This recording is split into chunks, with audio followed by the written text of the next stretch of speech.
Bonjour.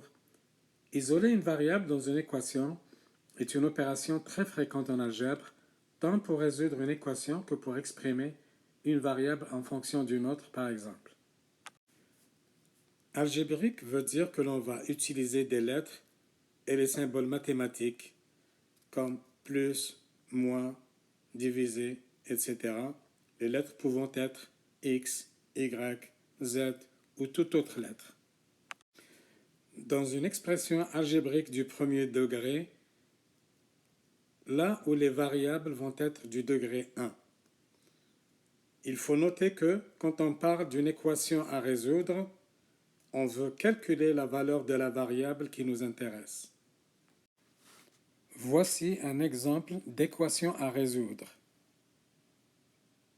2x plus 1 égale 3. Pour pouvoir y arriver, nous allons voir que l'on va d'abord isoler la variable x pour déterminer sa valeur. Nous allons maintenant parler de la notion d'opération inverse, une notion qui va être intéressante pour isoler une variable. Alors, les quatre opérations que nous connaissons tous, l'addition, la soustraction, la multiplication et la division, leurs symboles sont pour l'addition, c'est plus, pour la soustraction, c'est moins, pour la multiplication, c'est fois, représenté comme un x, parfois aussi représenté par tout simplement un point, ou l'absence de symbole qui également peut désigner une multiplication. La division est représentée par un trait comme ceci, un trait de fraction, et parfois aussi représenté par deux points qui sont aussi parfois séparés par un tiret de cette façon-là. Alors donc les quatre opérations, plus, moins, multiplier et diviser, chacune d'elles a une opération inverse. Et l'opération inverse de l'addition, c'est l'opération moins. L'opération soustraction a son opération inverse, donc qui va être naturellement plus. L'opération multiplier, son opération inverse, c'est la division. Et donc, naturellement aussi, la division aura comme opération inverse la multiplication, tout simplement. Voilà. Donc, comme je le disais, ces opérations inverses vont être utilisées quand on aura à isoler une variable, ce qui va suivre à l'instant. Nous allons donc prendre un exemple d'équation à résoudre. Et vous remarquez que nous avons à droite le symbole de la balance. Balance veut dire égalité. Ça nous rappellera qu'il y a une égalité à conserver tout le temps, parce qu'une équation, ça va être l'égalité de deux membres, l'égalité de l'élément à gauche et de l'élément à droite.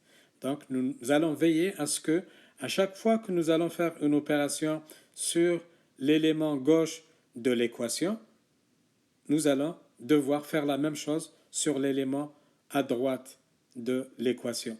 Et pareillement, quand il s'agit de faire une opération à droite, on va essayer de ne pas oublier de faire la même opération à gauche, sinon, bien entendu, le résultat de la résolution va être tout simplement erroné, c'est-à-dire faux. Alors, voici l'équation à résoudre. 2x plus 1 égale à 3. Le signe égal ici va être symbolisé par l'aiguille de la balance qui nous dit qu'il y a égalité entre les deux éléments à gauche et à droite. Donc égalité entre les deux éléments dont on parlait tout à l'heure, à gauche et à droite du signe égal. Et donc à chaque fois que l'on va faire une opération, on va veiller à ce que cette égalité demeure.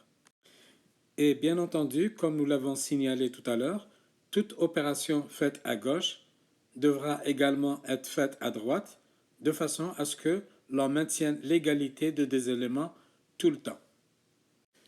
Vous avez sûrement remarqué que pour se débarrasser de plus 1 qui était là, nous avons dû utiliser l'opération inverse de plus qui est moins.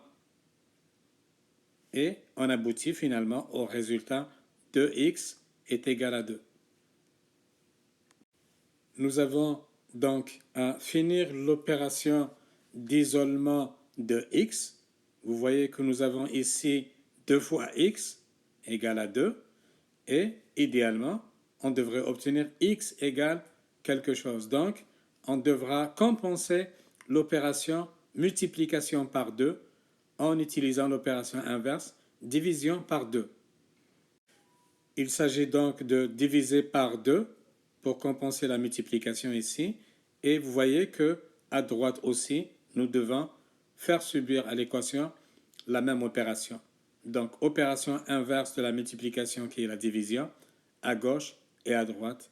Et le résultat final, x égale 1 est notre solution, comme désigné ici par la balance. Merci de votre attention et à bientôt.